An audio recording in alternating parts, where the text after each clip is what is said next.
3 grandkids. And then I go back in and my battery charger is mysteriously gone. And he knew I had been parked out there and that was my battery charger. And then they trespassed me. And then they knew I only had enough gas to get to the next truck stop up. Yeah, delusional. It took them almost 3 hours to figure out how to jump start my car. When one of the people, one of the customers at the gas station gave them jumper cables.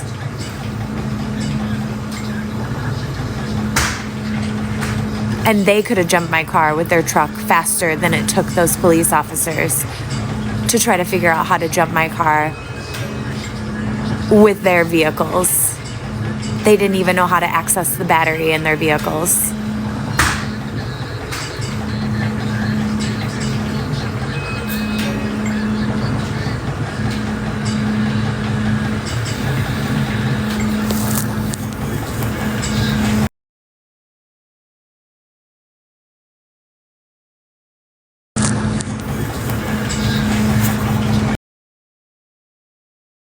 Down here so we can get your car fixed and you can get back on the road.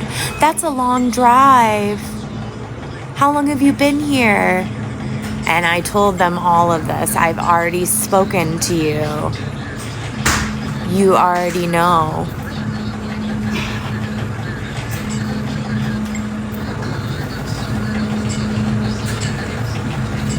It's just a fucking game with you guys.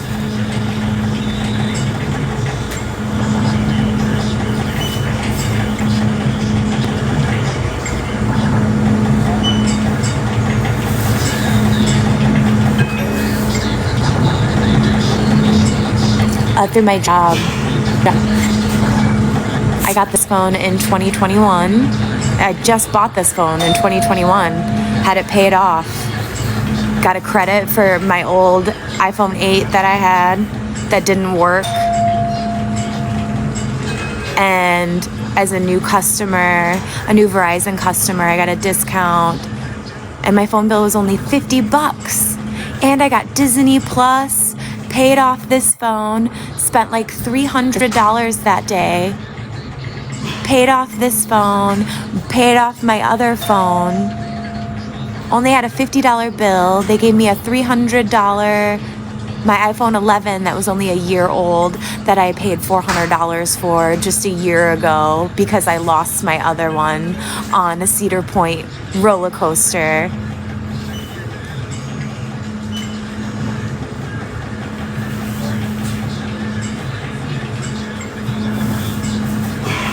I got a battery charger. The person's like, I'll go buy you jumper cables, and comes back with this battery pack that I have to charge. That I can't. I already had jumper cables in my Ford Focus, remember? I already walked from the rest stop in Indiana to the Love's truck stop and spent $32 on jumper cables, and then they impounded my car.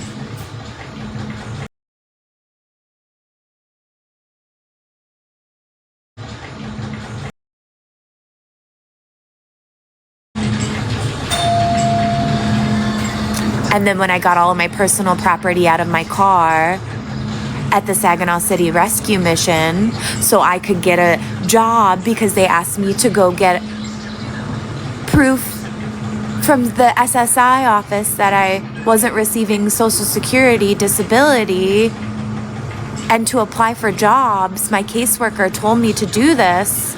She wrote this down on a piece of paper. And then when I returned her that piece of paper, and then I gave her the piece of paper that she wrote that down, asking her to please write down her email address so I could send her the copies of the application.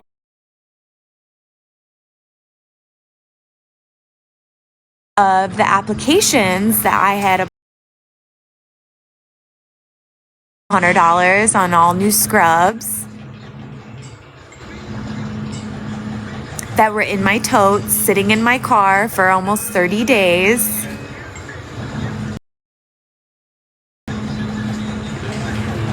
And they made me throw all that stuff out. And they stole it from me. All of my CD collection, all of my scrapbooks, my blow dryer, my yarn, all of my yarn, my bags, all of my extra clothing. I had to go through and take all of that stuff out because I was stuck in that house with those crackheads, messaging my brother, my mother, my demand, everybody and anybody on Facebook Messenger, my sister's mom, my niece, all whom have homes, have places to live, and working vehicles that could have came and picked me up at any time.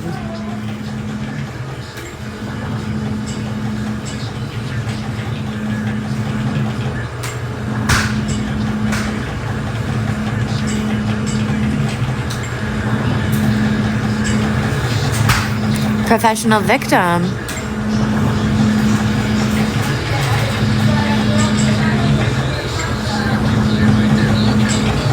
And then those people, the crackheads, plus the other kids that I was staying with, I was still doing ship shopping. So all they had to do was drive me. And I used my EBT. I used up all of my EBT, bought all groceries for them so we could cook in the house, did all of the dishes, cleaned up this extra bedroom, set up a flea trap, did research on how to get rid of the fleas in the backyard and sent them, text message them, flea prevention, like flea and tick, for ISIS, who was living outside, but there was fleas in the house. Walked to the dollar store, Dollar General, and bought from the $15 that I made doing ship shopping.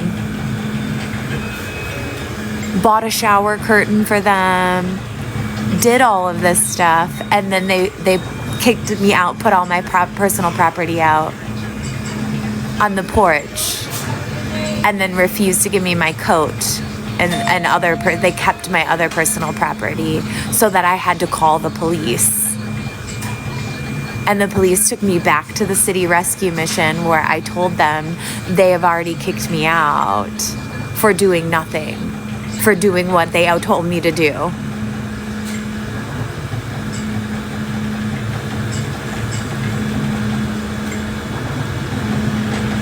Right? Yeah, professional victim.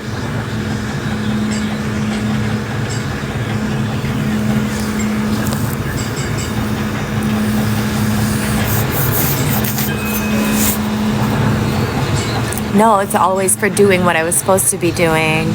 Get a library card. Why the fuck would I need a library card if I wasn't in Saginaw in the library because they kicked me out of the city rescue mission? I didn't have access to sleep, to internet, to be able to stay indoors and have access to a restroom and a shower. Even though our room had, my bed had storage behind it, like underneath it where I could have put my totes, plus it had drawers, built-in drawers in it where I could have put my clothing, plus I had a closet space, and we had a bathtub and shower in our room, which was rare.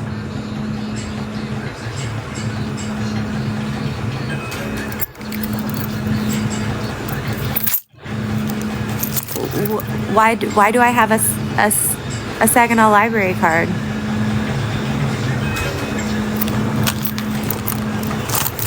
Why do I have a membership to the Ann Arbor YMCA if I wasn't at the homeless shelter and it was only $30 because I was at the homeless shelter? I got a scholarship where it was only $5 a month for a 6-month scholarship so I could go take a shower and have access to the Y.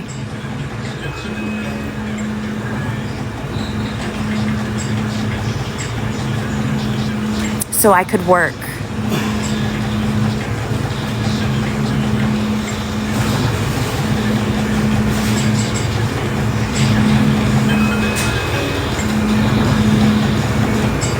Oh, they were so nice to me. They could let me go upstairs and sleep on the 4th floor, on the women's floor. On the floor up there,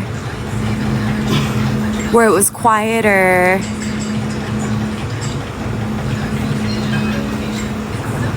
Because I had such good behavior and I had a job. I had to get up every morning and walk to work and carry my bag. I had to buy this bag so I could have my change of clothes and everything and carry that with me, because I could only get to my personal property, my suitcase, in storage every day between 6:30 and 7 p.m.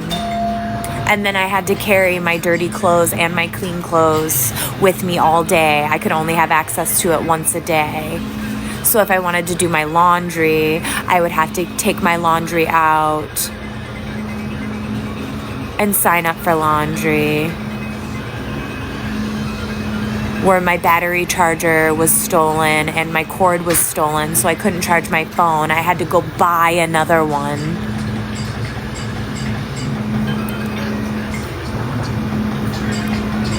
I had to haul all of my laundry on the bus to go to the laundromat and pay, because I could never have access. It was only like one day that you were allowed to do your laundry, and you were only allowed to do one load at a time. After I had already collected all of this. And they just wanted to argue about this. No, I'm speaking now. This is my life. I don't have to read your comments or respond to your comments.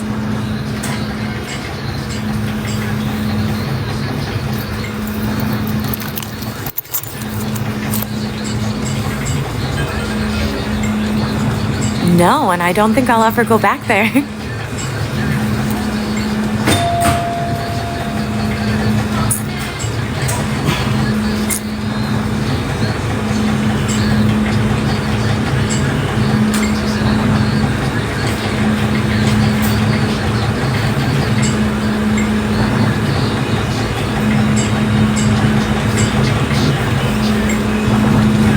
On purpose, which they didn't have to do that. Oh, we want to help you. We want to help you get your car fixed so you can go home. But we're going to take you and drop you down here and then not tell you what we're going to do with your car or anything, or how else we're going to help you. They're going to help you. Now we're going to go make you sleep outside like a dog, when you were here safe in your car, bothering nobody.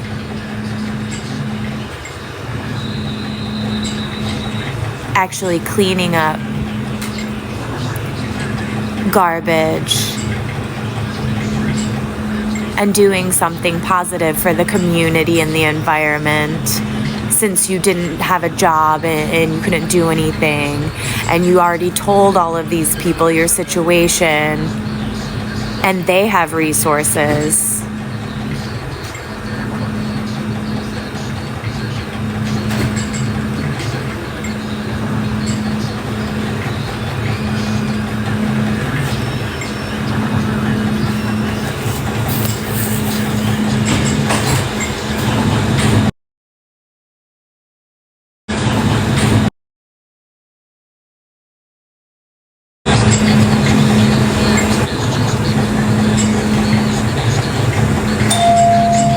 I don't know. I'll never know. That has all my family photos, all of my records, all of my clothing and underwear, my pads, my blanket, my towel, all of the stuff that I needed because I didn't know where they were taking me. They assured me again they were going to be taking me somewhere that they could help me. So what? I could live stream the truth?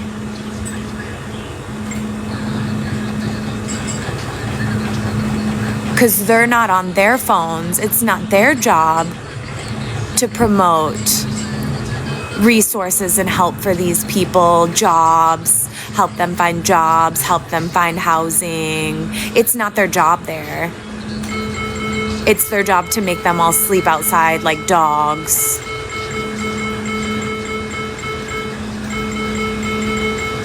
Not provide them with transportation, not provide them with programs like if you clean up this trash and everything, here's a bonus gift card, getting a gift card from businesses, local businesses.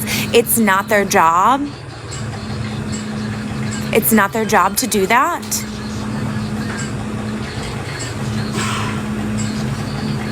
It's not their job to do that. Oh, they don't want to do it? They don't want to do it because they don't care about people. They want to keep them in that same position for the rest of their lives because they don't care about people.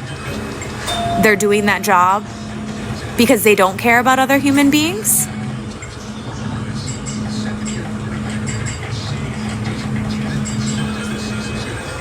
And they don't have the resources to help them.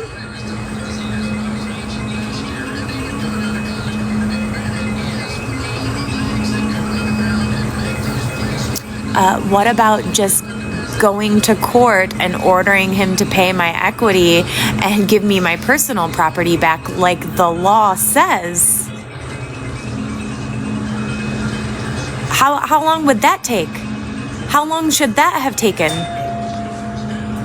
Where you didn't have to pay for that. I was still paying for that. I was still paying those attorneys. I was still paying my gas and fuel and housing and rent and electricity and food and shelter for myself and for my children. How about all you had to do was go to court and speak the law, repeat the law?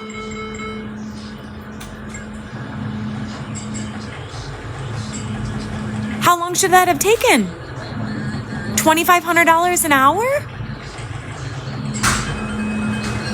$2,500 for an hour? Because it was $90. $90 an hour for my supervised visitation. If it was in 15 miles of the program offices. So I had to drive, again, an extra 45 minutes to save him money, and was told by the judge I wasn't allowed to get my personal property from my home. If we did the visits in the home, the supervised visits in the home, while I was already at my house and drove all the way to my house, where all of my personal property and my entire life is, I wasn't allowed to have the police there after to pack up my personal property and go put it in storage that I was already working and paying for, that I had the means to do so by myself with my credit card, that you didn't have to pay for, that nobody else had to pay for, that I was responsible for and had to take accountability for. Yep, the consequences of my own choices and actions. Focus on tomorrow.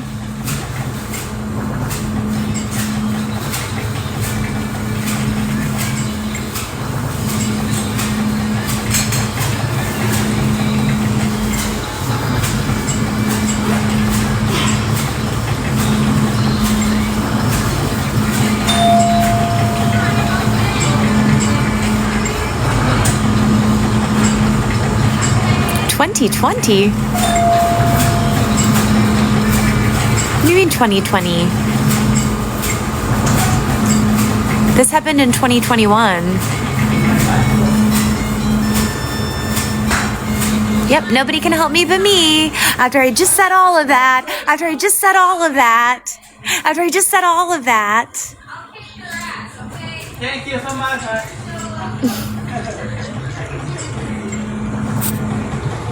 In January of 2022, after I had already taken out my own emergency custody orders and my own PPO against him, and had to go to the bank and pay to have it notarized, and I had to go drive downtown and pay for parking. And I had to do that all myself. I had to take accountability for my choices and actions because I had all the recordings of him verbally harassing me in front of my children and my parenting FaceTime call. I had collected all the evidence that I needed, the text messages, the videos of him verbally harassing me in front of my children